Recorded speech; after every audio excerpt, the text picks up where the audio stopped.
What is the worst arc of Dragon Ball Super? Is it the Universe 6 arc, the arc that everyone seems to have forgotten by now? Or is it the Tournament to Power, the arc where the majority of the criticism of the series began? For this video, I will be leaving out arcs that originated in film format or filler arcs that were exclusive to the anime. So, without further ado, the Future Trunks arc, or the Zamasu arc, whatever you want to call it. Now, oddly enough, I'm going to begin with what I consider the most valid point of this entire video, which is that the very concept of having future Trunks return to the present in need of assistance completely violates what the Cell Saga stood for, and virtually undoes all the character progression Trunks underwent during that very arc. I've heard many people say that Dragon Ball Z is a show that you watch with your brain turned off. I've always disagreed with that statement, especially with the Cell Saga, which is about the maturation of the youth or the apprentice surpassing the master and becoming self-reliant. Now, most people only associate this theme with the character of Gohan, but this is actually just as applicable to the character of Future Trunks. Because in the Cell Saga, we see Future Trunks go from being the helpless child in dire need, requiring the intervention of others, and grow into a self-sufficient adult who defeated the evil androids, returning peace to his time, and become the guardian of his era, which heavily implied he could handle any future matters himself. So, by having Future Trunks return to the past, requiring others to solve his problems for him, regresses him back to being the helpless child again. So, before this arc even starts, there's already issues within the writing. Plus, reintroducing Trunks in such a similar manner to how he was introduced in the Cell Saga is very repetitive. So, that's another strike that I hold against this arc. Now, I get the fact that he's a popular character and all, and there's a huge demand for him to return, but the way the writers went about with returning him was just absolutely wrong. They actually missed a golden opportunity to have him return to the series with the Universal Survival arc, because that arc intended to make many of the older characters relevant again, and it would not have lessened his progress made during the Cell Saga. On to the topic of Future Trunks' appearance, like his now blue hair. I'm not necessarily against this change like many others were, because there are quite a few rational explanations for it, like how he would be potentially instantly recognized as Bulma's son in his first appearance and give away the mystery behind who he was. Or just even to differentiate Future Trunks Super from Future Trunks Z. But I think the true problem arises because a clear answer was never given on why his hair is now blue. Like, was it always blue? Or did it become blue with age? And the fact that one of his newly introduced post-Cell Saga flashbacks was done entirely in black and white didn't answer the problem. After recording the prior segment on Trunks' hair color, I did check into this again, and I noticed a flashback which remade Future Trunks' first time of going Super Saiyan, and he did indeed have blue hair then. So it did answer if he always had blue hair, but this does make the previous black and white flashback seem a bit odd. And I don't think it was purposely made black and white for artistic reasons, and I think it was more so along the lines of the writers were not on the same pages as each other. If the intention behind giving Future Trunks blue hair was to give him a new design or distinguish him from his earlier appearance, he should have grown a beard or have new scars instead, which would have made Future Trunks look as if he had aged or weathered extreme hardships, which would have better set the tone of this arc. Maybe he could have even lost his arm, which would have made him resemble Future Gohan more. The loss of his arm could be easily explained by Zamasu's energy sword technique, and maybe even Future Bulma could have built him a mechanical arm. All these ideas could have given Future Trunks a better backstory since the Cell games ended. Another issue I have with Future Trunks' new design is that he is now sporting a sword again, which to me feels like he regressed as a fighter again, because the last canonical time he used a sword, it broke when he was fighting Android 18, and the next time he fought was after training in the hyperbolic time chamber. So I was always under the impression that he had grown beyond the use of swords. Now, if he received the sword from the Omni King or God of Destruction, it would make sense, but considering the fact that he received the sword from the Supreme Kai, I just don't think it brought anything to the fight. One of my biggest grievances with Future Trunks in this arc is Super Saiyan anger, or rage, whatever, it was never properly clarified. Take a hint with that comment. Getting power-ups by rage is poor storytelling. Plus, there is literally no reason for Future Trunks to surpass Super Saiyan Blue at that point. If that's a way to justify gaining strengths, literally anyone can now surpass years of training in an instant. In Battles of Gods, Super Saiyan 2 Vegeta getting angry and surpassing Super Saiyan 3 Goku can be justified because they relatively have similar power levels in their base forms, and in tier format, Goku as a Super Saiyan 3 is only one tier above Super Saiyan 2 Vegeta. And even though I don't like the fact that it occurred, it is still somewhat justifiable. Whereas with Future Trunks, he went from Super Saiyan 2 to surpassing Super Saiyan Blue, what on a tier ranking would be Super Saiyan 5, and that's not even considering the fact that Super Saiyan Blue uses Godly Ki instead. What also makes this transformation absolutely awful is its lazy design, which only contributes the occasional blue tint to Trunks' aura. It doesn't even really make Trunks' muscles appear more bulkier, and it does absolutely nothing to display his newfound power. All this transformation really ever did was make Trunks slightly compete better against Goku Black, and he never even really won against Goku Black in this form. Now compare that to Super Saiyan 2, where Gohan effortlessly beat the Cell Juniors, or when Goku went Super Saiyan 3 and turned Majin Buu into a paddle ball. In this arc, all of Future Trunks' relationships were outlandishly awkward. He has absolutely no chemistry with Mai, and it raises more questions than there are actual episodes in this fairy arc. Does Trunks even realize Mai is older than his own mother? And she only looks young because she used Dragon Balls to appear younger? I thought in relationships, you're supposed to be honest. Does future Bulma not even realize that that's the same Mai that antagonized her throughout her youth? At one point in this arc, future Trunks yearned to live a normal life with his mother Bulma and his girlfriend Mai. But what makes this so awkward is, future Trunks spent the majority of his life living in terror against the androids, so would he even realize what a normal life is? This show did a very poor job of trying to understand the mindset of future Trunks, because he acts so traumatized by the actions of Goku Black, but this really shouldn't have been all that big of a deal to him, because, like I just said, he grew up experiencing this his entire life, so he should have come to expect this by now. In Dragon Ball Z, he was a battle-hardened warrior, but in the sequel, he's now more mentally weak than he ever was in his first appearance when he was just a young teenager. To me, what was also awkward was how future Trunks almost casually dealt with his own mother's death, compared to when future Mai was just in danger. He's known his mother his entire life, and she's bailed him out of several dangerous situations, whereas it feels like he's only recently met Mai, because she nursed him back to health after a defeat to Goku Black. Everything about his relationship with Mai just felt completely forced. It felt like the writers misinterpreted the character of future Trunks by emphasizing the wrong person in his life, just so they could add in an unnecessary romance into the series. Now on to the worst antagonist in the whole franchise, Zamasu. With him, everything about his thought process is just horribly conceived. To start off, his method of gaining strength by changing bodies with Goku is completely foolish, because Saiyans have the lifespan of a normal human, whereas Supreme Kais can live for millions of years, so he drastically shortened his own lifespan to what, gain a little bit of power? And he can only enjoy it for a few more decades. And next, Zamasu was a prodigy and could fight at the same level as a Super Saiyan 2 Goku. So if he retained old body, he could have trained for a few thousand more years and far surpassed what Goku could have ever achieved. Now, I know someone in the comments will eventually make the argument that Goku has unlimited potential and Zamasu's potential is limited. Well, my response to that is, why didn't Zamasu use the Super Dragon Balls, which can grant any wish by the way, to expand his own limits instead of switching bodies with Goku? What also makes Zamasu switching bodies with Goku a complete farce is that, in the future, Immortal Zamasu was able to fight on par with Super Saiyan Blue Goku, which also proves that this change of bodies was completely pointless. Zamasu despises mortals, yet he switches bodies with one in order to become stronger. He's a complete hypocrite. Now, I'm not necessarily against hypocritical villains because flaws in their character can actually make them more intriguing, but it shouldn't be so plainly obvious that even a child could catch it on their first viewing experience. How hypocrisy should be dealt with in anime, it should be something along the lines of a protagonist just defeats the hypocritical antagonist, then the protagonist addresses the villain's own hypocrisy, and then, in response, they give a speech about their life, and then they go down for good. In doing that, that would create a compelling story.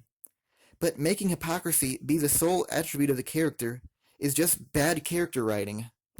I also need to ask, why did Zamasu want to switch bodies with specifically Goku?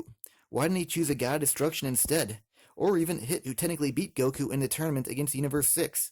Now, I'm fine with excluding Topo and Jiren since they weren't revealed yet and he might not even known about them, but there is still a multitude of superior choices for Zamasu to pick from to achieve his goal.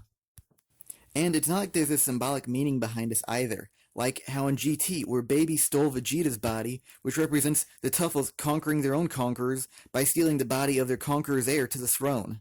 On a side note, what needs to be said is there's already way too many Goku-esque characters in this series, like, for example, Goten, Bardock, Turles, etc., and Goku Black is just an unnecessary addition to the series.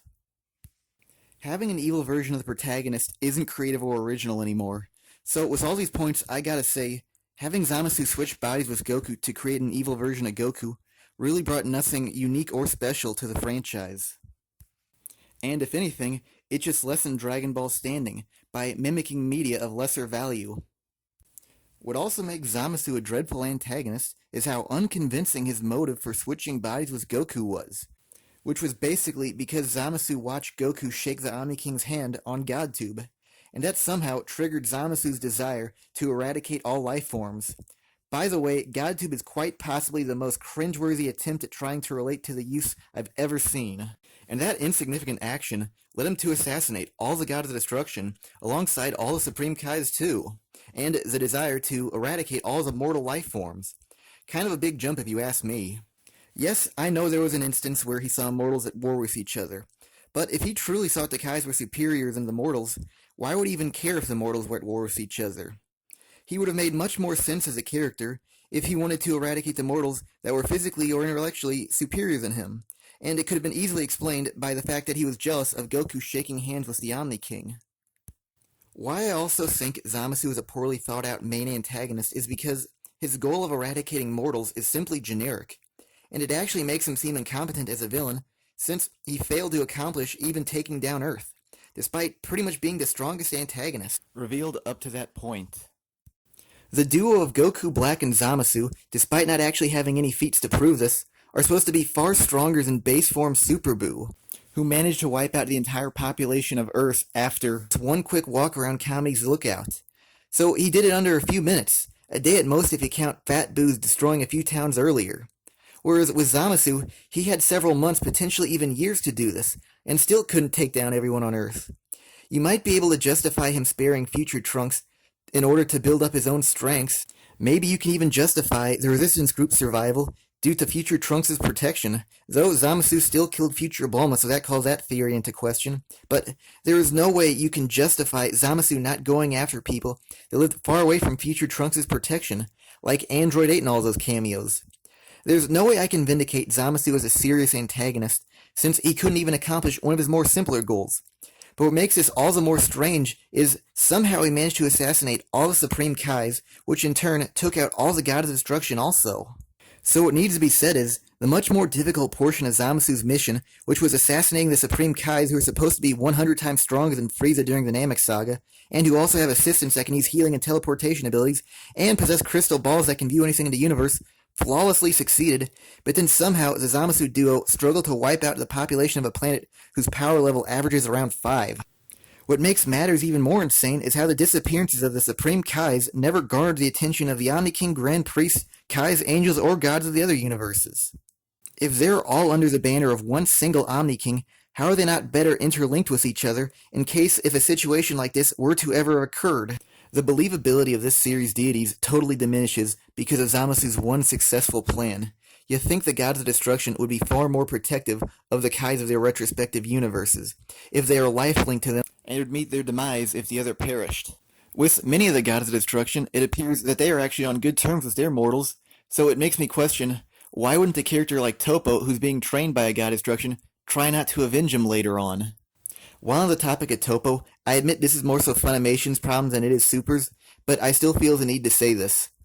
They changed Toppo's name to Top, but yet they still retain Zamasu's? If anything, Toppo sounds like it would better fit within the English lexicon than Zamasu would. I think the name Zamas would have better fit a deity than Zamasu would have. Now, if Zamasu depopulated a single planet in a large universe, I can see that flying under the radar of many of the universe's deities, but if a few gods of destruction suddenly disappeared, I think that would raise a few eyebrows among the higher-ups. Earlier I stated how Zamasu's mission of eradicating mortals was generic, because it's making a character whose ego leads him to believe he's superior than everyone else, and wants to eliminate those he deems inferior, is the most lackluster way to create an antagonist. Plus, with a motive like that, it makes Zamasu seem like he's just being evil for the sake of being evil. Because Zamasu is too evil, he's a boring antagonist. I actually find flawed villains or villains who speak some sort of truth profoundly more intriguing than the perfect villain. Before someone tries to say there is a bit of truth in Zamasu, honestly, no there isn't. Someone might try to say Zamasu is going after mortals because they are warlike, and that is evidence of truth. But my response is, then why did he go after future Trunks' timeline? There was no hint of any warlike behavior in that timeline. So Zamasu went after everybody, not just the warmongers. In one of the earlier episodes of the arc, I believe Zamasu said that he thought eventually all good people should become bad themselves in order to justify his own actions against him in the future. A prediction isn't speaking truth, and even though in one single instance in which he went to the future and it came true, you can still make the argument against that and say they could become good again in the near future also. A good instance of an evil character speaking the truth is actually in the series' predecessor, Dragon Ball Z, where in the Namek Saga, Frieza said to Goku of how Goku's race, the Saiyans, are actually worse than Frieza himself, and that Frieza, by exterminating the Saiyans, is probably actually saving a few lives. Upon hearing that statement, you'll probably actually pause and reflect for a minute. Whereas with Zamasu, he just spouts out cynicism based off of a prediction, which produces no thought-provoking elements. One of the reasons why I say Zamasu appears too evil is because nearly all of Zamasu's actions clearly portray him as the evildoer. What I mean by this is, nearly all of Zamasu's malicious actions were instigated on his own volition. Even the one single time Immortal attacked him and Gowasu, Zamasu went overboard in self-defense and made himself feel like he was more of the aggressor than his own attacker. I do think the writers attempted to make Zamasu slightly morally gray, but the thing is, when Zamasu switched bodies with Goku and assumed the name Goku Black, that almost automatically aligns him on the side of evil, because the color black typically symbolizes evil. So in a certain sense, Zamasu, or if you want to call him Goku Black, can't in a symbolic way belong in the gray zone. And it doesn't really help his argument by the fact that as Goku Black, he completely dresses in black, also. If Zamasu truly believed eradicating mortals was good for existence, he shouldn't have been as threatening as he was in the anime, and not completely dressed in a color that signifies evil. If he thought his actions were good, he should have gone by the name of Goku White and dressed in all white too, because the color of white typically represents purity or goodness. And this would have solidified his delusions of being a savior and that his actions are just. Creating Zamasu in this fashion would have made a much more deeper arc, where traditional symbolism is thrown for a loop, and Zamasu would have been made into a much more believable character. In one of Zamasu's first appearances, he expresses a love of nature, and a fear that mortals might endanger it. This was a really great idea for his character, but unfortunately, this never really went anywhere, and after its initial appearance, the most you can say that ever happened with his concept is that Zamasu and Goku Black decided later to live in a cabin in the woods. His love of nature brought in a lot of potential in this arc, but went completely unused. Like, there could have been a scene where Zamasu sees Immortal gardening or tending to a tree, and that could have gotten Zamasu to briefly question the validity of his Zero Mortal plan because of their shared interests. Or it could have been utilized to create an interesting fight sequence. For example, mid-battle, Zamasu deflects a ki blast, which redirects the attack towards the forest, which in turn causes Zamasu to frantically pursue the ki blast and deflect it again in order to protect the forest. So Zamasu's love of nature opened so many new doors to him as a character, but went completely unused, and to me, failing to utilize potential is nearly as bad as incoherent writing. More on that later. Another area where I thought Zamasu was lacking as a character was how he almost casually decided to switch bodies with Goku. I think that after Zamasu viewed Goku's power on GodTube, he should have expressed more fascination into Goku before he switched bodies with him.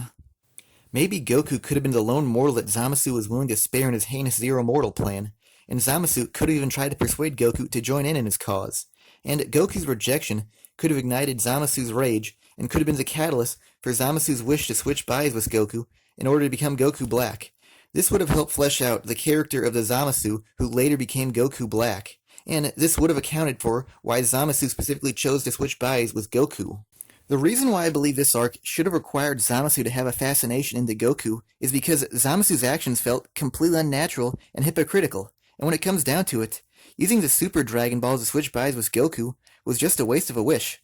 All he had to do to accomplish his plans was use the Super Dragon Balls to wish for the disappearance of all mortals. And his goal would have been done there. And if he wanted to participate in the eradication of mortals from existence himself, there are literally thousands of better wishes more beneficial to his cause than just switching bodies with Goku. One of the biggest complaints about the Universal Survival arc was how bad the power scaling was, and how the power levels of everyone just seemed to have randomly fluctuated in between episodes. But the thing is, this is just as applicable to the future Trunks saga as it was to its following arc. Now before I get on to that, I'm going to state my opinion on how Zamasu and Goku Black attained their power. I said earlier that switching bodies is uncreative, and I still stick to that sentiment. But I do like the fact that Goku Black is actually slightly older than his present-day counterpart, thus creating a more powerful version of Goku. Though personally, I wish this would have been played up a little bit more in the series. Like, Goku Black's only a year or two older than the present-day Goku. I wish he would have actually been decades older than the present Goku. According to the author Akira Toriyama, though because it's Toriyama it's subject to change, Saiyans aren't weakened through the process of aging until about the age of 80. Goku in the Zamasu arc is only in his early 40s, so there was plenty of time for Goku to build up his own strengths and attain a higher level of power. And if the long-living Zamasu would have waited just a little longer, he could have switched bodies with a more unbeatable version of a future Goku. And it would have better justified the power gap between Goku Black and the present-era Saiyans. And it would have allowed for a threat to be as strong or even stronger than a god of destruction. With Super Saiyan Rose, I just think that was the wrong color for an antagonist. I realize that the form is a play on words with Black Rose meaning death, but the thing is, Rose, or more correctly, pink, is meant to represent a softer or more feminine color, and that clashes with an antagonist like Goku Black. Now, if when Goku Black was originally Zamasu, if he was portrayed as more of an androgynous character, I think that would have matched well. But the thing is, with how he was written, it was just plain awkward. Another problem in the Dragon Ball community that arose because of Super Saiyan Rose is that there are now way too many variants of Super Saiyan, and they were never properly defined in the anime. At the time this arc was airing, there was still debate on whether Super Saiyan Blue was actually more powerful than Super Saiyan God, and with the addition of Rose, that only befuddled the situation even more. Even after the manga confirmed Rose is exclusive to Goku Black, I still occasionally saw videos on YouTube wondering if Rose is an enhanced version of Super Saiyan Blue, or if it was just a reflection of the user's own soul. And I even got the occasional video of if like a character like Gohan can learn Super Saiyan Rose also. Even if you're a fan of Rose in the anime, you still have to admit the writers did a poor job of clarifying what the transformation actually was. And because it was never properly explained and completely confused the situation, I have to hold it against this arc.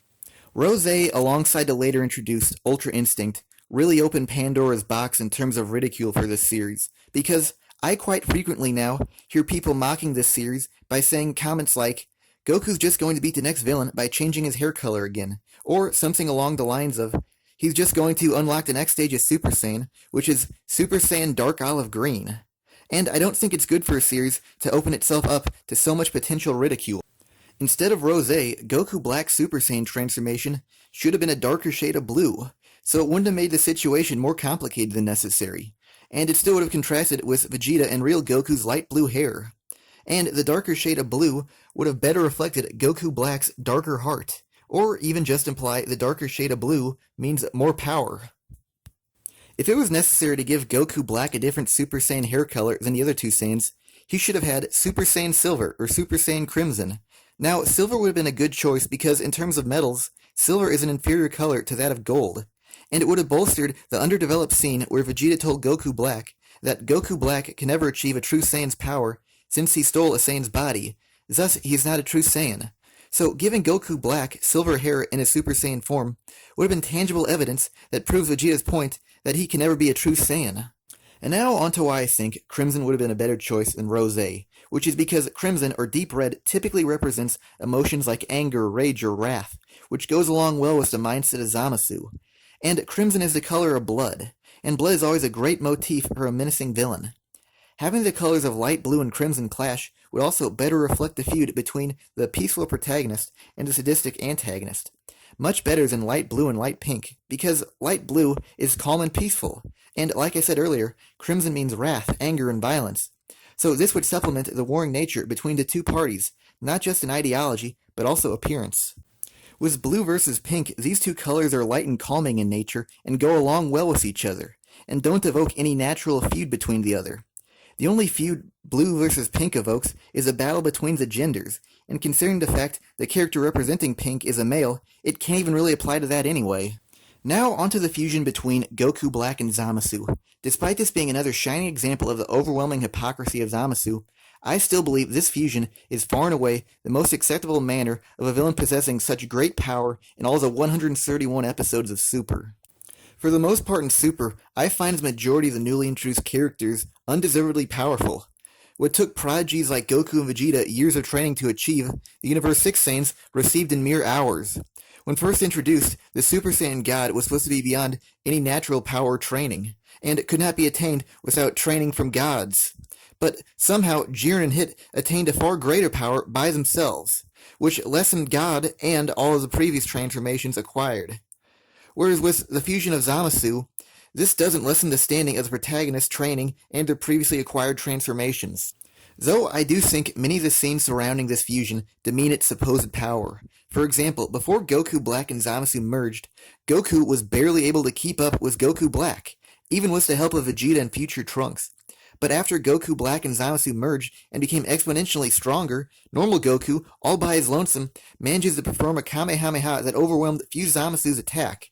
So Goku was basically at the mercy of the Fusee, but then the far more powerful fusion form was overcome by Goku, and it was during a beam struggle, which makes it even more harder to believe.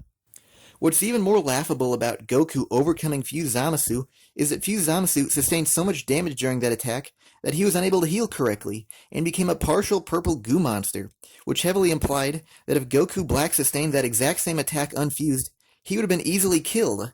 So that makes this situation even more crazier, since earlier they couldn't even damage Goku Black. Keep in mind, a Fuse character is much more powerful than two Fusees separately. About Fuse Zamasu turning into a partial purple goo monster after sustaining so much damage, I just think this was a goofy idea. I understand this is the mortal half of Zamasu dying and all, but what I just have to say is, if they can't even make it look like he's dying or turning into a corpse, why even insert this into the story in the first place? This can also apply to the frequent use of swords and energy swords in this arc, because there were several times where Zamasu or Goku Black stabbed one of the protagonists through the chest, and there was absolutely no bloodletting. Super definitely aimed for a younger demographic, more so than any of its predecessors, so that can definitely explain the lack of graphic content. But it puts this series in an awkward spot, where the action built up to the point that you can actually tell graphic content was originally intended, but went unused. And what I have to say about this is that the way this arc was written, no one was pleased, young or old, because the more mature audience would be disappointed that the content didn't go far enough, and for the younger audience, the content probably went too far. Back to the topic at hand. I like the fact that in Zamasu's injured fusion form, one arm is disproportionately larger than the other arm, because I've always enjoyed characters, particularly villains, that aren't symmetrical, and I always think it's a good way to incorporate a character's warped personality into their physical appearance. I do think that the character designers went a bit too far by making Fuse Zamasu increase in size for absolutely no reason, although it did allow for a few neat frames when he fought Vegito. Now onto the topic of Zamasu's immortality. The problem with how immortality was used in this arc was that it was far too overpowered and way too easily to get. All he had to do to get immortality was just use his Super Dragon Balls, and despite their massive size, they don't seem too difficult to gather, especially considering the fact that Zamasu gathered them with no resistance from the deities that could have potentially stopped them. So, because of the simple manner of how Zamasu got immortality, it just makes it way too easy for now any old antagonist to get an overpowered ability like immortality also. The writers or Toriyama himself should have written a more difficult manner of how to obtain an overpowered ability like immortality, probably something involving the Omni King, Grand Priest, or an item belonging to either of them, so some way that a normal character would have trouble getting it, but a Supreme Kai like Zamasu would potentially have access to. The reason why I keep reiterating the point that Zamasu's immortality is way too overpowered is because he quite literally has no drawbacks. The definition of immortality is unending life, or in layman's terms, you won't die. But either the show's writers or Toriyama didn't just give Zamasu immortality, they also gave him instant healing, a lack of sensation of pain, borderline an indestructible body, and for the most part endless stamina, because after tanking the full brunt of a high-level attack, he showed absolutely no signs of exhaustion. Earlier I stated how flawed villains were boundlessly superior characters to those that embody perfection, and because Zamasu's immortality practically made him unstoppable, that also made him practically empty as a character too. Making Zamasu immortal and being able to absorb massive amounts of damage didn't make him an interesting or challenging opponent, it made him a one-dimensional fighter. The only element of his fighting style that could be considered a flaw was the fact that he was slightly weaker than Goku Black, so that left little to no room to improve his character. In many other animes, discovering a weakness in a seemingly unbeatable fighter and overcoming them are some of the most memorable moments within that fight. Now, take for example the fight between Raditz and the team of Goku and Piccolo. Raditz, another enemy who at first appeared unbeatable, had a weakness of that his tail was overly sensitive. And when Goku grabbed Raditz's tail, the unbeatable foe was brought to his knees and had to resort to trickery and testing the morality of the protagonist to escape, which portrayed him in a new light and further developed him as a character, something which Zamasu severely lacked. Now, I do think that in some of the battles of this arc, Zamasu's immortality was used rather well. Like in one instance, where Zamasu used his indestructible body in a clever way was when Zamasu pinned normal Goku against the side of a building, and Goku Black impaled the two of them, except only injuring the mortal Goku. There were also several other instances where Zamasu dived in front of attacks in order to protect Goku Black, which displays good teamwork amongst the two of them, and it actually shows that the duo uses plans and strategy for once. But despite these two clever instances, I still believe that Zamasu would have been a better antagonist if there was some sort of flaw within his immortality, such as if he took too much damage, his movement would slow, or his power would steadily decrease. Or another good flaw would have been if someone landed a powerful enough blow on Zamasu, he could be rendered unconscious. Before starting on this video, I actually had trouble remembering how many times the Z Fighters clashed with the Zamasu duo in the future, because 2 of the 3 times they clashed, the Z Fighters were dispatched easily. So I actually thought they only lost once, because both outcomes were pretty much the same, hence why it was so difficult to differentiate between the two. So I think it would have been a good idea is if the first 2 trips played out differently. So let's just say the second time they went to the future, they managed to exploit one of Zamasu's flaws to make it look like they had the potential to win.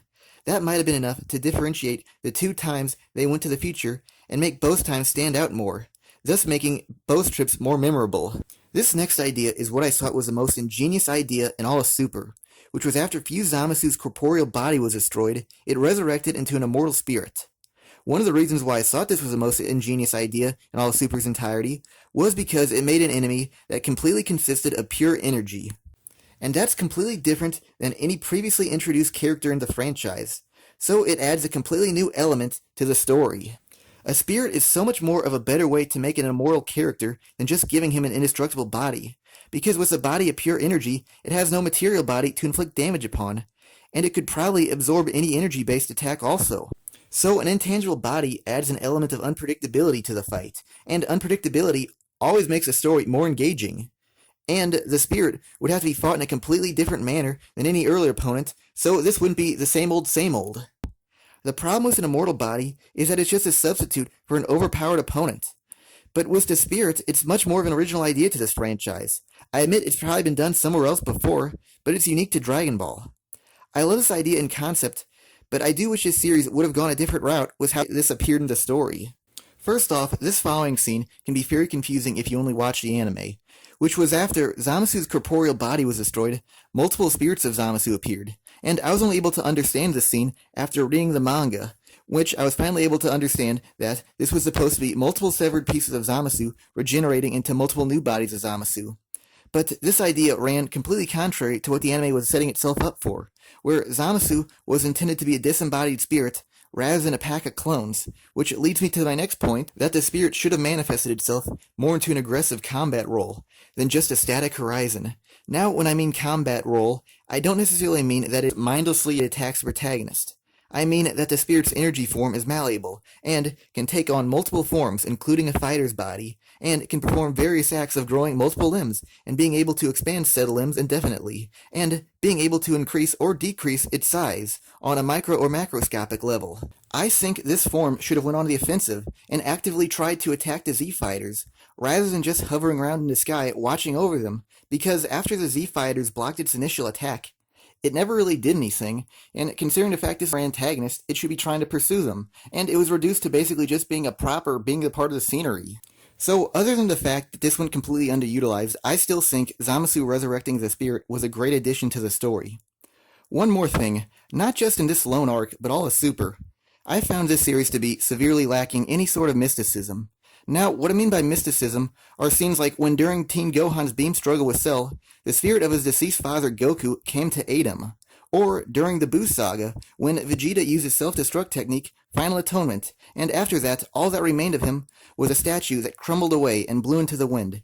Or just even the vast emptiness of the hyperbolic time chamber. So, to sum it up, all these scenes can't be scientifically described, but they feel correct.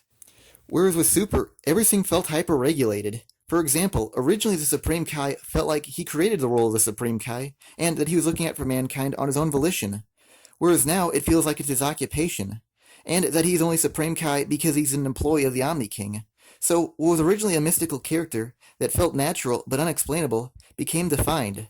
Poorly defined at that, which lessened his intrinsic value. So, what I have to say is, Super trying to define everything, deities, timelines, fusions, the universe, turning Super Saiyan into a tingle in the back, really just felt like they killed the fun and mystery of the series. And to me, Zamasu's immortal spirit resurrecting is the only single instance in all of Super that even came remotely close to being considered mystical. And even though it can't compare to the earlier examples, I still have to give this arc credit for this one scene. With Zamasu and Goku Black's fighting styles and their retrospective techniques, they did have a few good moments, but many of them were very forgettable, since they had no lasting consequences because none of their more interesting techniques never killed off any important character, or caused any significant damage to a main character that changed the direction the arc was taking. Plus, all of the damage received by their attacks could be instantly healed by a senzu bean, so it's almost like their attacks never happened at all. Now compare any of Zamasu's techniques to Piccolo's Special Beam Cannon. The Special Beam Cannon is probably Piccolo's most iconic technique. Yet, it was only used twice against Raditz, and they were in the very first few episodes of Z. And later in a filler segment, a few hundred episodes later, and once by Super Buu and Cell. So despite its infrequent use by Piccolo, it's one of Piccolo's most iconic techniques, because it had a lasting impact on the series, since it took out the strongest antagonist revealed to that point, Raditz, along with Goku, the main character. And because of said attack, Piccolo was forced to assume the parental role to Gohan, so its effect still has a lasting reach today. But with both Zamasu and Goku Black, none of their attacks had any impact on the story 2 episodes after they occurred.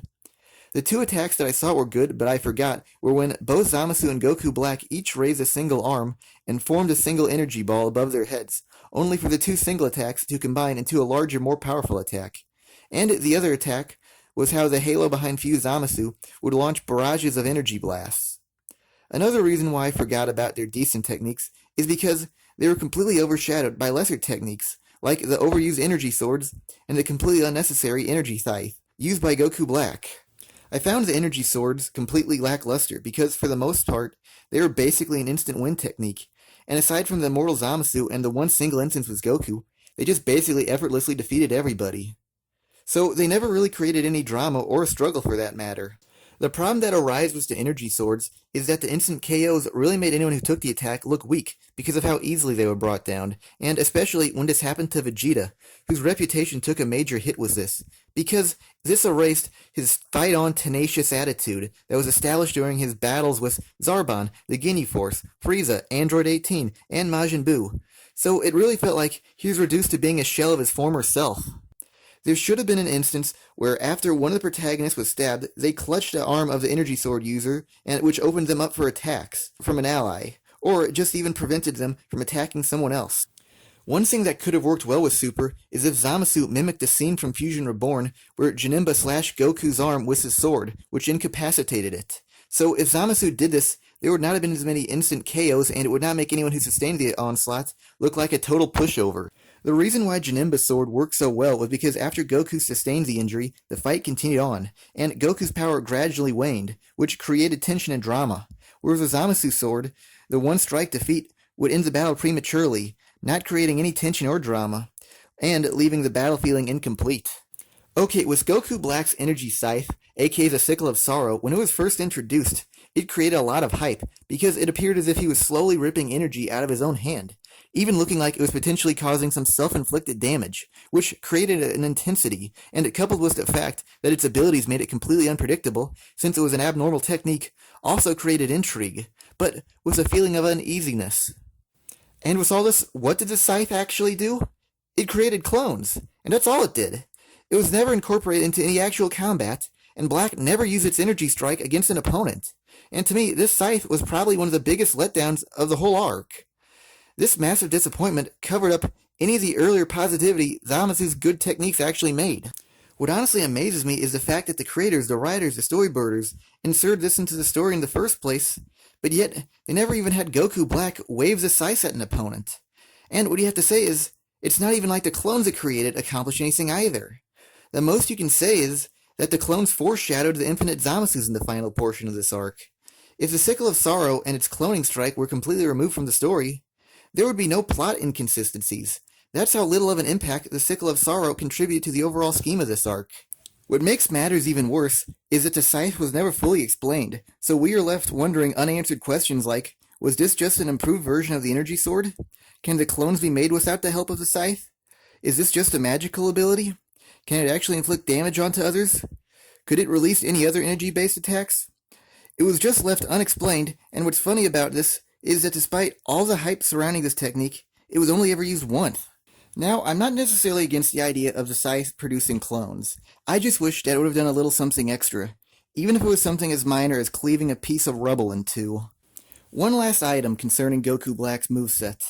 He can also perform his own variation of the Kamehameha. And what I have to say about that is, it's not that big of a deal, but it's just really getting to the point that more characters can now perform the technique than can't. Here's my issues regarding the power levels of both Zamasu and Goku Black. To start off, they honestly felt weaker than just about every single Dragon Ball Z character that was ever considered a threat, because with Goku Black and Zamasu, all their fights were pretty much contained within a single city, with relatively little damage done to the surrounding buildings. Whereas in Z, the Saiyans were essentially the weakest of the main villains of the series, and they were leveling entire cities and mountains. You can't even make the argument that the Zamasu duo were trying to restrain themselves either, because their goal was to eradicate all mortals. So going full force would have actually been more beneficial to their cause. And as I stated earlier, the majority of their fights were held within a single city. So if it was indeed true that they wanted to stop mortals because they believed mortals were harming nature, then going full force and destroying the symbol of mankind ruining nature would have actually been more beneficial to their cause than restraining themselves. And to top it all off, there's actually more of a reason for the Saiyans to restrain their own powers, because their goal was obtaining all the Dragon Balls. So being too destructive could potentially jeopardize their plan of finding all the Dragon Balls.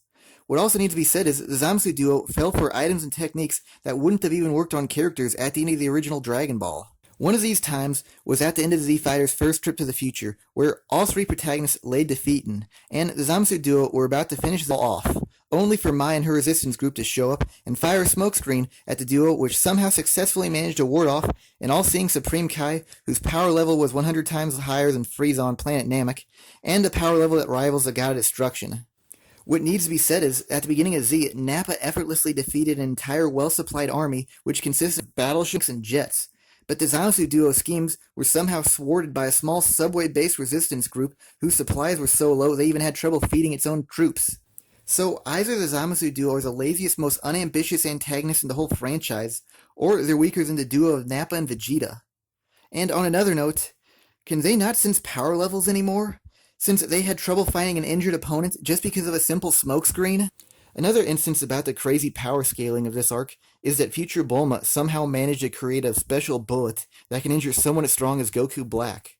This is wrong on so many levels it's not even funny. To start off, at this point of the franchise, there should be no weapon even capable of wounding a god-level opponent. The only exception might be as if the weapon came directly from the Omni King or God of Destruction. And considering the fact that future Trunks never even met Beerus in his own timeline, and there's absolutely no chance that future Bulma could have met one either, let alone get the materials to make a weapon capable of injuring someone that powerful. The other problem with introducing such a powerful weapon that's capable of injuring a god-tier opponent is that all the previous antagonists, alongside the struggles of the protagonist, are demeaned also. And the fact that a weapon like that was built also begs the question, why wasn't future Bulma capable of building a weapon that could injure the androids years earlier, but now is somehow able to make a weapon that can somehow injure someone as strong as Goku Black, who's thousands of times stronger than the androids? And no one make the comment that technology improves over time, because in the future timeline, Bulma had 15 years to try to make a weapon to beat the androids and was unsuccessful. And that's a greater length of time than the peace period between the end of the androids and the arrival of Goku Black in the Super timeline, so there is no possible way to account for the massive upgrade in Super's arsenal. Okay, I'll admit it, I don't like the fact that the androids surpassed Frieza. I don't even think they should have surpassed even Raditz. But at the very least, something good came from them, through the character of Cell. Whereas with Bulma's special bullet, they contributed absolutely nothing to the story. And it wasn't just an unnecessary addition, it actually did damage to the series, because it belittled every single strong character prior to this arc. This arc, at multiple points, desperately tried to play up nostalgia for the original Dragon Ball, like with the use of the evil containment wave. But the thing is, this technique was rendered ineffective before the ending of Dragon Ball. For those of you who don't remember, or haven't watched the original series, Kami tried to use this exact same technique on Piccolo Jr., the present-day Piccolo. But Piccolo Jr. broke this technique and actually reversed it on Kami, thus defeating him. So using the evil containment wave for the purposes of nostalgia kind of actually betrays fans of the original series. But that's not my focus on bringing up this technique, and instead, I more so mean to apply this to the wacky power scaling of this arc. This technique took Goku a whole night of practice to fully master, yet somehow future Trunks, who had never even seen this technique before, somehow manages to learn this after watching Piccolo perform this technique off of a smartphone in just a few minutes. So by having future Trunks effortlessly learn this technique, it doesn't just insult the previous users, it also insults Goku, who literally learned this technique the previous episode. And what I just have to say is, belittling a technique a few hundred episodes later, that can be justified, but belittling a technique within the Fame arc, that kinda wrecks the foundation of the arc. Now, back to the main topic. This technique should not have worked on Zamasu, because with how Piccolo Jr. dealt with this technique, it didn't feel like he overcame this technique just because he was stronger than Kami. It felt like he more so overcame the technique itself. So, since it was overpowered by just Piccolo in the original series, then Zamasu should also be able to overpower this technique. This technique also resulted in a scene in which after the immortal Zamasu was imprisoned in a jar without a proper seal, the present-day Bulma and future Mai tried to assist future Trunks with holding down the lid of this jar, containing Zamasu. Their assistance would not have helped future Trunks in the slightest, and would probably have made this more harder for Trunks to restrain Zamasu. Now onto the questionable power scaling of the other characters in this arc. What many people have now already forgotten is that after the debut of Super Saiyan Blue, Toriyama stated that the original Super Saiyan, or Super Saiyan 1, is now superior than Super Saiyan 2 or even Super Saiyan 3 for that matter, on the rationale that with Goku now learning Super Saiyan Blue, he had fully mastered the original Super Saiyan and now can utilize its full potential, and Super Saiyan 2 or 3 would actually decrease its power because of the extra strain on his body. So by having Goku go Super Saiyan 3 to beat a Super Saiyan 2 Trunks at the beginning of this arc, already retcons one of the new recently introduced ideas in Super, and requiring Goku to go Super Saiyan 3 to beat a Super Saiyan 2 future Trunks leads me to my next point of how Super Saiyan 2 Trunks, not Rage, basically fought against a Zamasu duo just as well as a Super Saiyan Blue. Actually even better than the Super Saiyan Blue Vegeta. And if you haven't connected the dots already, here's why the power scaling is awful. Blue is supposedly immeasurably stronger than Super Saiyan 3, and Super Saiyan 3 effortlessly defeated a Super Saiyan 2 Trunks. So there is no rationale on why a Super Saiyan 2 Trunks could compete against a Zamasu duo at the same level as a Super Saiyan Blue, which is a stronger form than what future Trunks was beaten by. There was an even crazier scene which I actually brought up earlier, where the immortal Zamasu clinched a Super Saiyan Blue Goku and a Super Saiyan 2 Trunks, in order for the three of them to sustain a direct Kamehameha from Goku Black. And after that, both Goku and Trunks were defeated by the attack. But the thing is, since Super Saiyan Blue is allegedly stronger than Super Saiyan 3, and Super Saiyan 3 effortlessly beat Super Saiyan 2 Trunks, then there's absolutely no way a Super Saiyan 2 Trunks could have survived the exact same attack that brought down a Super Saiyan Blue Goku. Unless Goku took the full brunt of the attack, which, if that was the case, the show probably would have actually displayed it better. So it's more likely than not they sustained the exact same amount of damage. I already brought this up earlier, so there's no need to go too deep into this, but Super Saiyan Rage really disrupts the power scaling of this arc, by making future Trunks go from a Super Saiyan 2 tier to the equivalent of a Super Saiyan 5 tier, which is far too big of a gap to rationalize, and it totally takes away from the believability of the power scaling. The next egregious example of bad power scaling is by having Vegeta return to the hyperbolic time chamber. This damages two aspects of the series. First off, by having Vegeta so casually use a hyperbolic time chamber, severely lessens its original impact. Originally, it was only meant to be used twice in a lifetime for a period of 24 hours or less, and off the top of my head, I believe this is Vegeta's fourth trip to the time chamber. So before even seeing the result of Vegeta's training, the writers already made another retcon with the hyperbolic time chamber. And the more important aspect of the hyperbolic time chamber the writers completely gloss over was the intensity of training inside of it. When it was initially brought up during the Cell Saga, Goku mentioned that he was nearly mentally broken by it during his initial training with Kami, because of the fluctuating gravity, temperature, and just of the sheer loneliness of being inside of it. In Dragon Ball Z, the hyperbolic time chamber's training actually meant something, since the training itself actually felt tangible, because of how well the strain on the characters was portrayed.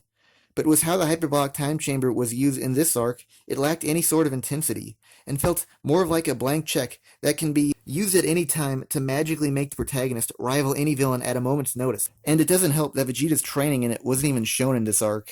This is another instance of Super ruining the mysticism of Z, since Vegeta now casually uses the hyperbolic time chamber just as if it was Bulma's gravity chamber in their own house.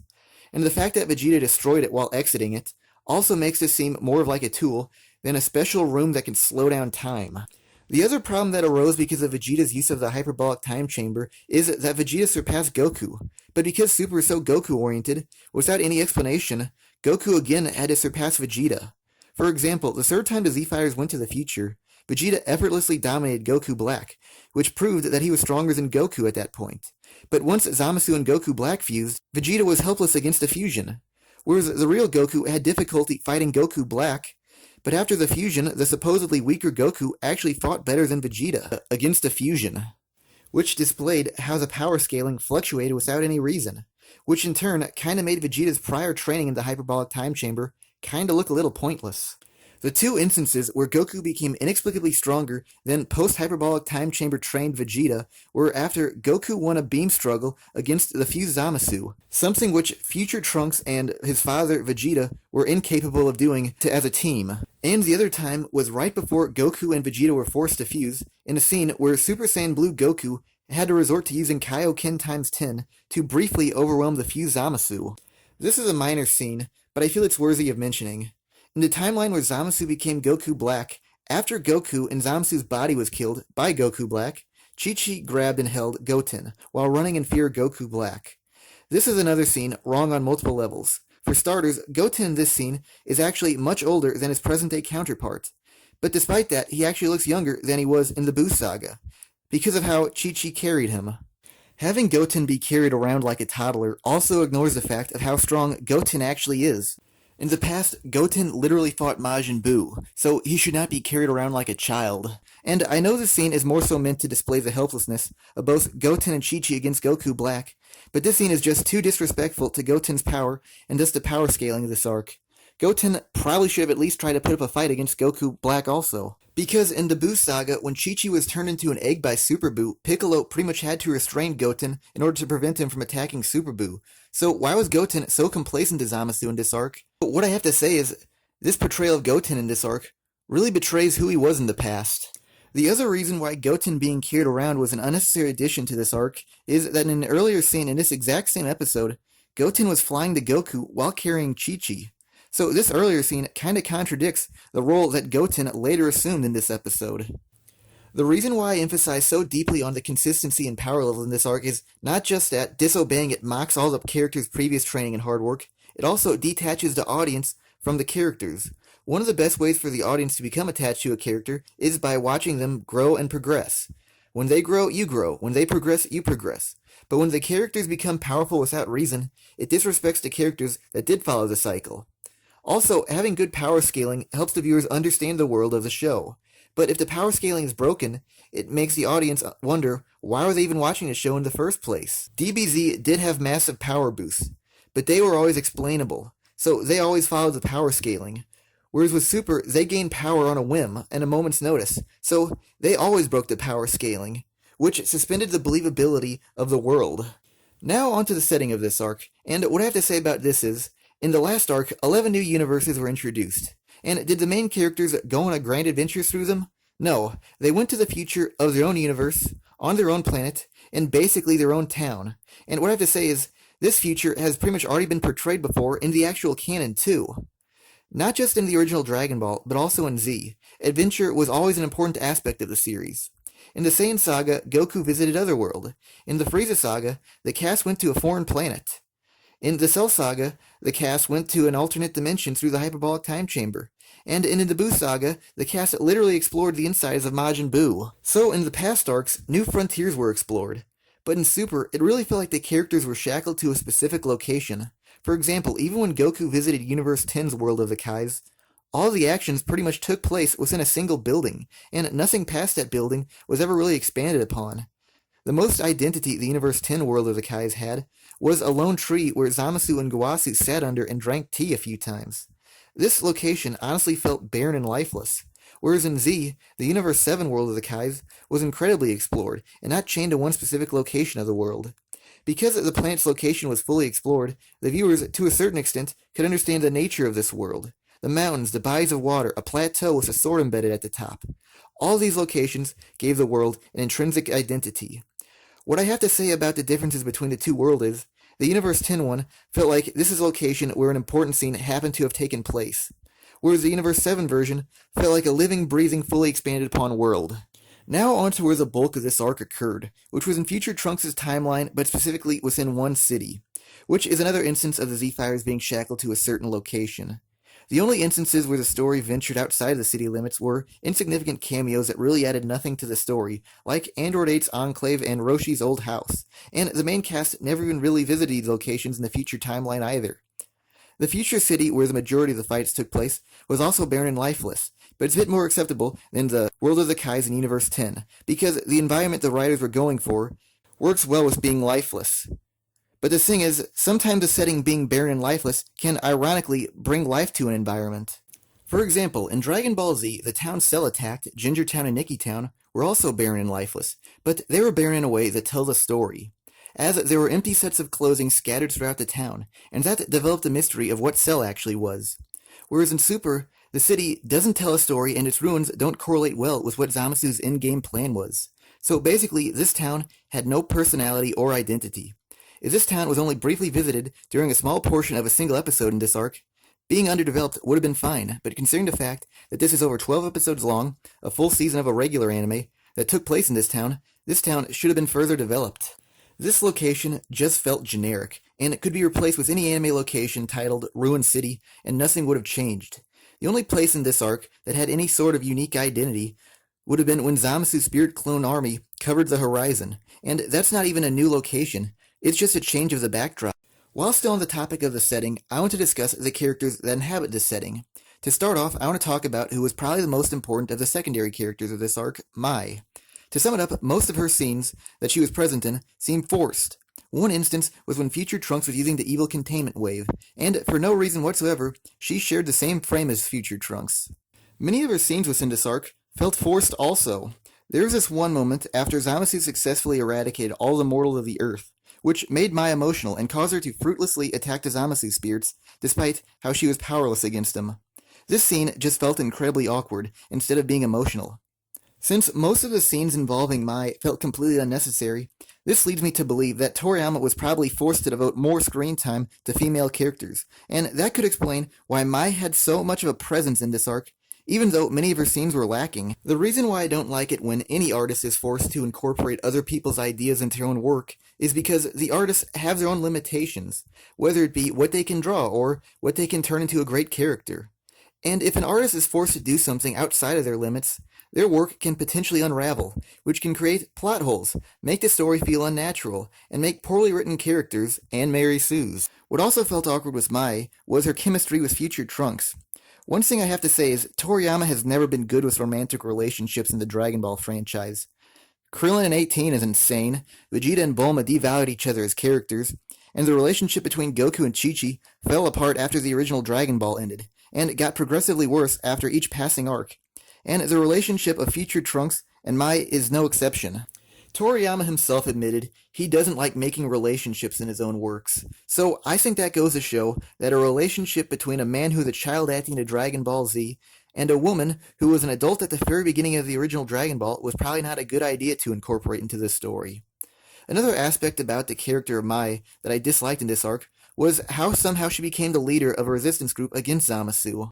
The reason why this idea doesn't work well with who she originally was is because if you watch the original Dragon Ball, you would know that during the King Piccolo arc, Mai and the rest of the Pilaf gang instantly capitulated to the whims of King Piccolo because they couldn't fight back against him.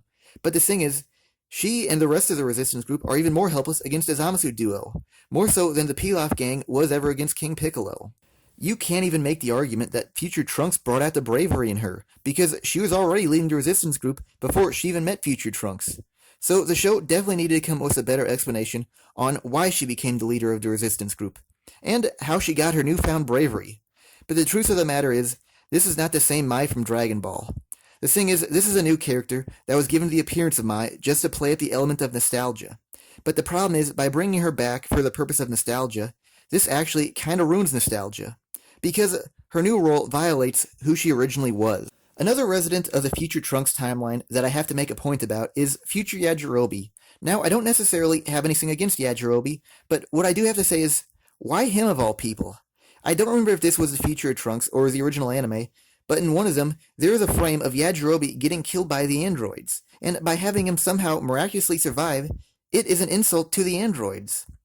The truly weird part about the inclusion of Yajirobe is that he really served no greater purpose in the scheme of this arc. The most he ever really did was rescue Goku and future Trunks after their loss to Zamasu, and that really didn't even have to be Yajirobe either. He did donate energy to future Trunks, along with everyone else on the planet, in the final battle against Zamasu, but his energy really wouldn't have bolstered future Trunks' attack at all. So his inclusion into the story really felt random in the long run, especially considering the fact he later perishes against Zamasu. If the writers really desired inserting Yajirobe into the story, he should have had a real purpose. If I can insert my 2 cents, I think Yajirobe should have gone back to the present alongside the main cast. So there would have been 2 Yajirobes in the present. And since Yajirobe is now more of a comedic character, the 2 of them could create a few comical scenes, or even a good filler episode. With Mai's resistance group, I really felt like they were wasted potential, because they were basically just faceless yes-men wearing matching uniforms that made them hard to distinguish from each other. This arc heavily tried to play up nostalgia and make several cameo appearances, and I think the Resistance Group would have been a better way to incorporate cameos than just having them randomly appear without reason. What I thought would have been cool is if Hercule, or Mr. Satan if you want to call him, was also in the Resistance Group, and due to the struggles of the future, he was tempered into being heroic or leaderly, as opposed to his cowardly present-day counterpart. And by doing stuff like that, the future timeline wouldn't just be older versions of the same characters, but also show how the environment shapes characters, and how they evolved into different people under differing circumstances. So there'd be more along the lines of parallel characters instead. The Resistance Group could have been better if it wasn't comprised of characters like Mai and Yajirobe, who frankly didn't belong there in the first place, and instead opted to include characters that disappeared earlier, like Launch or Nam, or even a character like Gohan's high school peer Sharpner. Now on to the generic kids that sought refuge from Zamasu and the Resistance Group. These kids were so bland in personality, they were actually painful to watch. They were honestly roles rather than actual characters. Frequently when I see Japanese media parodied, there is always a scene that involves 2 kids, typically an older brother and a younger sister, saying to a hero or monster, "I believe in you," which emboldens said character. These kids were literally that role. And it doesn't help that these kids' design were so lifeless that crowds and filler arcs of DBZ are more detailed than them. The writers expected us to like these characters just because they experienced unfortunate circumstances. But the thing is, we like characters that are unique and irreplaceable. But because these kids were more roles than characters, they're just generic and replaceable. This character isn't based out of the future timeline, but he was integral to the story, which is Zamasu's master Gowasu. There's not much to say about him as a character, negative or positive, but what I will say is, Zamasu's motivation wasn't all that subtle in this arc, which makes Gowasu seem oblivious as a character, and characters that are too oblivious never feel all that believable, and weaken the credibility of the story's writing. This next topic can frankly apply to Super as a whole, but I will say it's probably at its worst in this arc, and it is that the story is too Goku-centric. When you think about it, in Dragon Ball Z, Goku wasn't as important of a character as you might think. Much of the Saiyan saga occurred while Goku was running down Snake's way. And on planet Namek, Goku never even fought Frieza's first 3 forms. And during the Cell Saga, half of it Goku was in bed suffering from the heart virus disease. so Goku didn't even participate in many of the most important battles of the series, which allowed time for many of the characters to shine. Whereas in this arc, Goku was involved in nearly every single important scene. Did Beerus and Whis traveling to Universe 10 really require Goku's help? Nope, but he still went. Why did Goku have to learn the evil containment wave, even though he himself never even used it against Zamasu? In another scene which didn't require Goku, but for some reason he was forced into it, was when Vegeta was fighting the Goku Black clones, and Goku came to his aid for some reason. I actually think that Goku's assistance in this scene stole the spotlight away from Vegeta, so I think I've proven that Goku is forced into far too many scenes. The problem with being too Goku-centric is that characters like Vegeta are relegated into being sidekicks, and are never given their own time to shine. And in a certain way, it really feels unnatural because just about every scene that's supposed to be about Vegeta, somehow Goku's involved. When you look back at it, Vegeta pretty much avoided Goku, but now somehow they're spending excessive amounts of time together.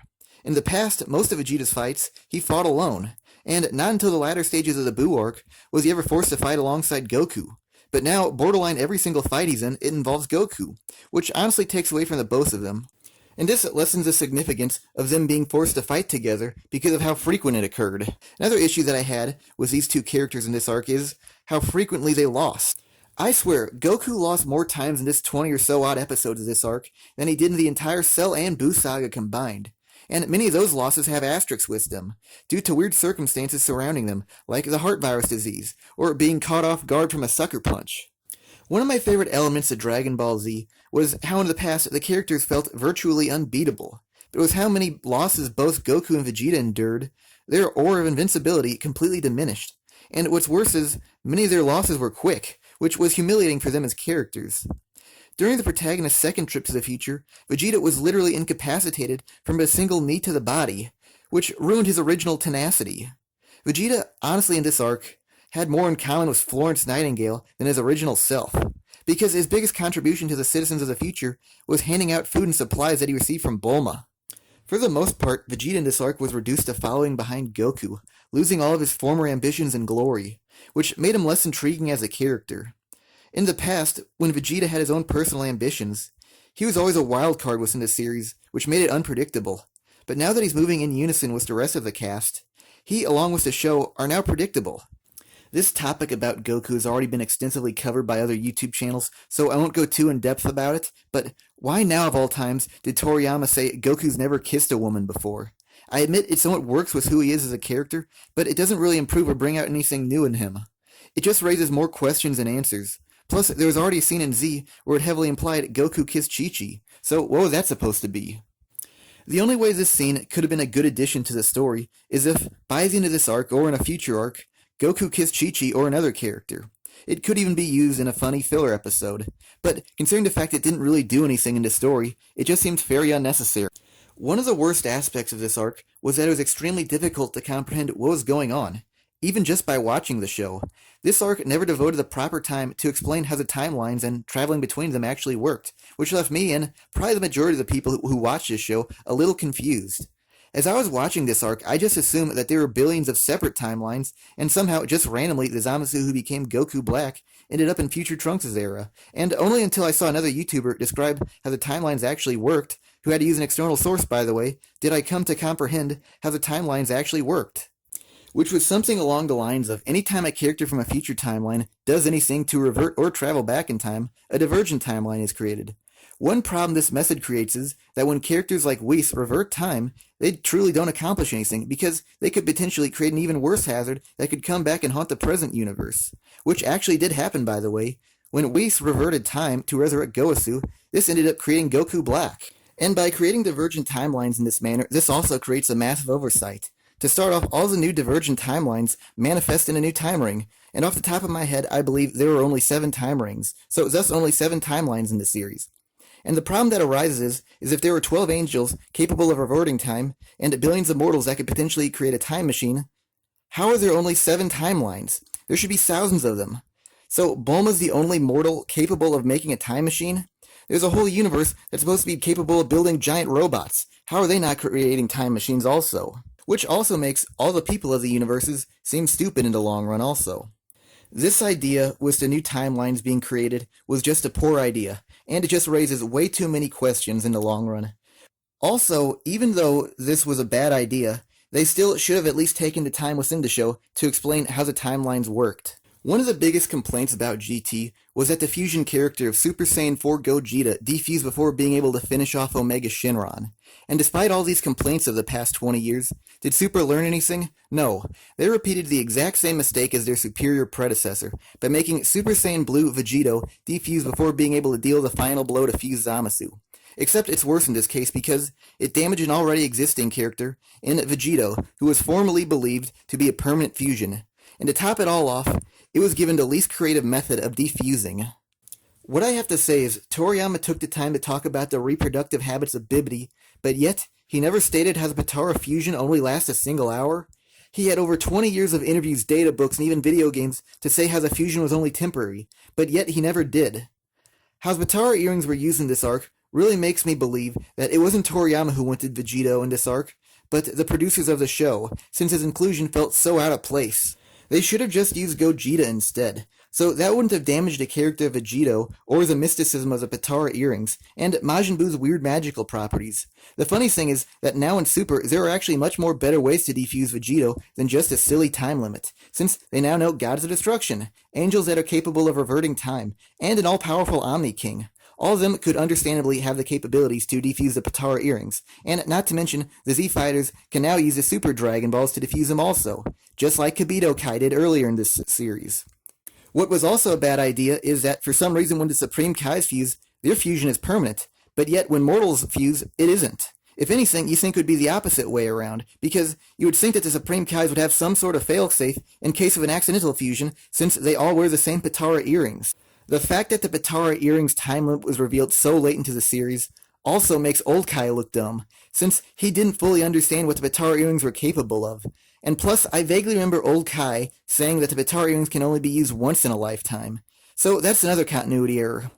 Vegito's inclusion into the story is a poor attempt at throwing a bone to the fans. It's even worse than Vegeta and Future Trunks performing a father-son Gallic gun. How could a Future Trunks even learn that technique? Now on to how Vegito fought in this arc. This was honestly one of the more better moments of the series as a whole.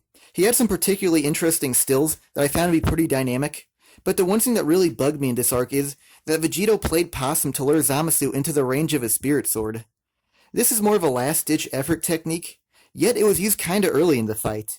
In the past when I thought of Vegito as a character, I thought of an unbeatable fighter who could have played with the most powerful of opponents, but yet he resorted to such trickery, and he wasn't even on the losing end of the fight too, which made it all the more weird. I think the fact that Vegito reused a spirit sword left viewers in such awe that they completely glossed over the fact that he resorted to such a lowbrow fighting style that would typically be considered beneath him as a character.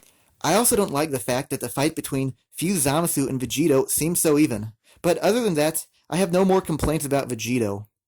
One of the paradoxes of this arc is that the Omni King is supposed to be all-powerful, but yet he was subject to time, as there could be multiple copies of him due to the multiple timelines. The Omni King is supposed to be unequaled, but since at the end of this arc, there's another second copy of him, so there's now something that can rival him as a character. So that makes a paradox arise. I would say if a character is supposed to be all-powerful, they should be beyond the reach of time, or alternative timelines for that matter, because with multiple versions of him in multiple timelines, he's basically no different than a god of destruction, except instead of governing one universe, he governs one timeline. This also leads me into another area of why I consider this to be the worst arc in all of Super, which is because of how badly this arc ended. This arc ended wrong in virtually every single way that it possibly could have, but I'll start off by saying how by the end of this arc, absolutely nothing was accomplished. Since I was just talking about the Omni King, I'll begin with him. Earlier I said, just by having future Trunks return to the present, ruins everything that was gained during the Cell Saga. But that's really nothing compared to having the Omni King erase future Trunks' entire timeline. By having him erase the future timeline, it doesn't just ruin future Trunks' legacy, it completely destroys it. And on top of it, it makes this entire arc, plus most of the Cell Saga, feel completely pointless in the long run. Future Trunks' goal was to save his era from Zamasu, but because the Omni King went and erased it, his goal ended in complete and utter failure, and this action also overwrites his previously successful goal of saving his world against the androids. Another area of this arc that was sorely lacking is that no one has anything to show for themselves by the end of this arc. Now, typically at the end of most arcs in the Dragon Ball franchise, there is something that gives value to the current arc, or carries over into the following arc. whether it be gaining a new transformation or power boost, befriending or making a new acquaintance, the wish from a Dragon Ball, the death of a character, or character development / emotional growth. Since this last example is a bit more complex, I'll give an example. At the end of the Buu saga, Vegeta was watching a Super Saiyan 3 Goku fight against Kid Buu, and during this scene, Vegeta came to terms with the fact that he is not as strong as Goku, which caused his anger to subside and led him to be willing to befriend Goku at the end of the Buu saga. The Zamasu arc had none of the preceding examples. To start off, the power boosts in this arc are negligible. Vegeta is supposed to be stronger than Goku at the end of this arc, but it doesn't really feel tangible. What I mean by tangible is that at the beginning of the Cell saga, Vegeta was powerless against the androids, but by the end of the arc, it was clear as day that Vegeta would have effortlessly dominated the androids. Whereas at the end of the Zamasu arc, I'm not even sure if Vegeta could beat the past villains of Super, like Gold Frieza or Hit. So that's why I think the power boosts in this arc are rather negligible. Future Trunks' power was at least a little bit more tangible than the other characters, but the thing is, since he relocated to a different timeline, he's not going to be a regular on the show anytime soon, and will have little to no influence on the future of the canon in this series. What I gotta say is, his timeline of origin being erased has no real impact on the present-day setting, and the timeline where Future Trunks decide to go won't matter all that much in the long run either, since the main cast has no means of visiting or communicating with them anymore. What I have to say is, the only character that was really affected by the events of this arc isn't even really a main character anymore. Now I admit, this might be a little bit too early to call, but nothing that occurred in this arc really affects the later episodes of this series, and if someone watching this series skips this entire arc, there would be absolutely no difficulty in understanding the following story arc. There's really only two takeaways from this arc that could have any potential influence over the future of the story, and they're both rather minor. First off, the Potara earrings now defusing after an hour of fusion. This was not a result of an action of any of the characters in this arc, and apparently the Potara earrings always worked in this manner. So it was just happened to have been revealed in this arc. So if the Vegito fusion never occurred in the Zamasu arc, the Potara earrings would still defuse after an hour of use by immortals. The other and more likely instance that could potentially impact the future, but is yet to do so, is the introduction of the second Omni King from the Future Trunks timeline. The second Omni King hasn't really influenced the story yet either, because the present-day Omni King had already formulated the idea for the Tournament of Power in the last arc, so it's not like this arc or the second Omni King influenced the following arc. And so far, I don't think that the second Omni King will be too integral to the new Broly movie. I haven't really seen that much of a change in the original Omni King's personality either. So I don't think that the new Omni King has had that much of an impact on the original Omni King. Because this arc really had no impact on the future arcs, or story for that matter, it really feels like this would have made a better non-canon movie than an actual entire season of anime. I honestly think this arc actually missed a few chances to better connect to future events. Maybe at the end of this arc, Goku could have befriended a thankful Ramush for saving Gowasu from Zamasu, and in the next arc, the Universal Survival arc, when Goku is accused of provoking the Tournament to Power, then Ramush could have stepped in and defended Goku from the accusations of the other gods of destruction. Or maybe even Zamasu's corruption could have been the inspiration or catalyst for the Omni King's reason to kickstart the Tournament to Power. What I also have to say is that this is probably the only time in the entire Dragon Ball franchise where I would call an arc unsuccessful, or even a complete failure for the Z-Fighters. Even in some of the older arcs of Dragon Ball, where Goku lost at the very end, like during the World Tournaments. Goku still lost, but I wouldn't call it a failure for him, because I felt he grew from his loss. But with this arc, I didn't get that vibe. Another and more recent instance where Goku didn't beat the end arc antagonist was with the Saiyan saga. With that arc, Goku didn't even beat Vegeta, and he was actually in worse shape than Vegeta by the end of the fight. But he successfully accomplished his goal of protecting the Earth from the Saiyans. Whereas with this arc, Future Trunks, his timeline was completely destroyed, so the arc ended in complete and total failure. So in the past, even when Goku lost a fight, he still won the war in the long run. This arc also ended on a weird note with Future Trunks also. First off, having present-day Gohan appear before Future Trunks into the time machine just really felt irrelevant, especially since this Gohan is actually younger than Future Trunks, but for some reason, he seemed more mature than Future Trunks. It also felt more forced than being natural, because it didn't feel like it really resolved any personal issue of Future Trunks. Also, with how Future Trunks travels to the alternative timeline in the end, it really doesn't inspire hope with how it was portrayed. It also kind of begs the question, why didn't Future Trunks remain in the present timeline? Because he's more familiar with the people there, and he has experience living there too. So, what I have to say is, him going to an alternative timeline really sounded like more of an inconvenience to him and his girlfriend Mai. To finish this video off, I know a lot of fans feel that the Universal Survival arc was the worst arc in the series. And I can understand you can make a good argument for that. But now I'm going to address why I don't think that's the case. Earlier I said how squandering potential is actually worse than having none at all. And that's what I think the case is with these two arcs. Let's face it, the Universal Survival arc was completely mindless. But it never tried to be too deep or philosophical. The most they ever said was, friendship is power. Whereas with the Zamasu arc, it really felt like the Rise were attempting to be philosophical in nature because of Zamasu's opinions on the nature of mankind, but it never really felt like it went anywhere. The whole time I was watching the Zamasu arc / Future Trunks saga, I was thinking that it was nowhere near to being on the same level as Z, but I did feel it had potential and could possibly bring out new dimensions to the franchise. But it utterly failed. Throughout several points in this arc, I thought that the creators used artistic imagery rather well, like in this one scene where Zamasu's reflection is visible in Goasu's Patara earring, which can be conceived as potentially foreshadowing the fusion later in this arc. Another instance of this was when Zamasu's reflection became lost in a cup of tea, to display his corruption from his distaste of mortals, but honestly, both of these scenes are child's play, compared to a scene from Z that I'm going to bring up in a few moments. The reason why I believe this arc had potential was, I remember watching midway through the arc, right around the time the cast was discussing the evil containment wave. I noticed how quite a bit of time was dedicated to the character of Piccolo, which left me wondering if he was going to be given his own time to shine this arc. Something along the lines of, if Piccolo goes to the future, could that potentially bring back Kami, which in turn would also bring back the Dragon Balls? And could the Z Fighters use the Dragon Balls to resurrect everyone who perished against both Zamasu and the androids? So if they did that, that could potentially even better the Cell Saga from Z. Or even something along the lines of having Piccolo absorb both future Kami and the future version of himself, which could make Piccolo be a useful fighter again, potentially even surpassing a Super Saiyan Blue. But none of this happened by the end, and Piccolo remained just a useless spectator for the rest of this arc. So this arc created a lot of hope for me in the character of Piccolo, but none of this happened, so it really let my hopes down, and letting my hopes down is worse than bad writing. In this arc, really only 3 characters were utilized, but at least with the Universal Survival arc, more than just 3 characters got a fight in it. Even though some of them were rather superficial in the long run, I at least liked that they had something to do. I particularly liked that Majin Buu got to fight Basil, whatever his name is. Another aspect of the Universal Survival arc that I did enjoy was by having enemies be different shapes and sizes. For years, I've always wanted the Z Fighters, Team Universe 7, to have to fight an enemy the size of an insect, and I finally got in this arc. In the Universal Survival arc, we also got female Super Saiyans. Now, personally, I was against the idea of having female Super Saiyans, or just having more Super Saiyans in general, because with every new one introduced, it devalues the original mystique of it. But at the very least, it fulfilled some of the desires of its audience.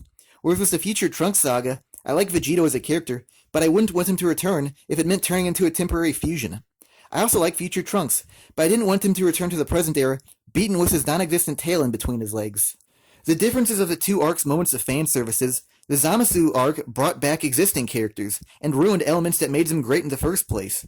Whereas with the fan service from the Universal Survival arc, for the most part, they created new characters, so they didn't do as much damage to the past as the same degree as the Zamasu arc did.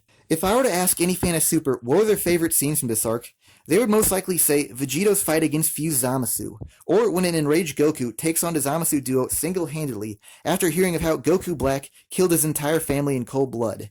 Now let me state my favorite scene from the Frieza saga, which is when a mentally broken Goku hears words of encouragement from the spirit of the recently deceased Vegeta, telling him of how he is the personification of the Saiyans, which reminds him of their race's pride. Throughout this scene, Goku sees different versions of Vegeta. The present-day Vegeta with a tail, him as a child and as a great ape, and both of their deceased father's spirits. Despite this being a filler scene, it's still one of my favorites. The reason why I bring this scene up is, this scene doesn't involve any sort of fighting, or excessive animation, or any action sequences, and that's what made this scene great. So basically this scene was great because of excellent writing and its use of mystical symbolism, not flashy lights and excessive animation present in the Zamasu arc. Yes, that scene from DBZ was a filler scene, since it wasn't in the manga.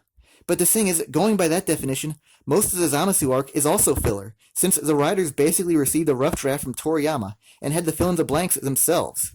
Plus, the anime also deviates from the Toyotaro manga, so it's a filler in multiple ways. What made Dragon Ball Z great wasn't just the fighting, it was the world building, the writing, and even when the show did resort to fighting, it had intention and deeper meaning behind it, more so than just for the sake of action. Gohan's beam struggle with Cell was more so a representation of his own self-doubt. And when Vegeta fought Majin Buu, this was about his own inferiority complex to Goku, and him trying to be the hero for once.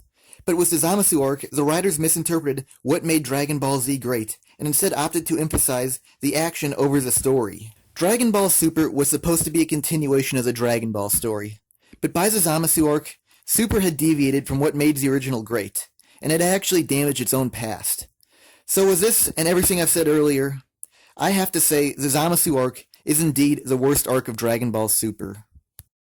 Thank you for watching this video. This took way longer than I originally anticipated. If you agree or disagree with what I said, feel free to comment below. I actually do intend to make a video on what I believe to be the best arc of Dragon Ball Super, so you might want to stick around for that. Thanks again for watching. And for those of you watching on your GodPads, feel free to subscribe to me on GodTube. Still can't believe the writers actually put that in the show.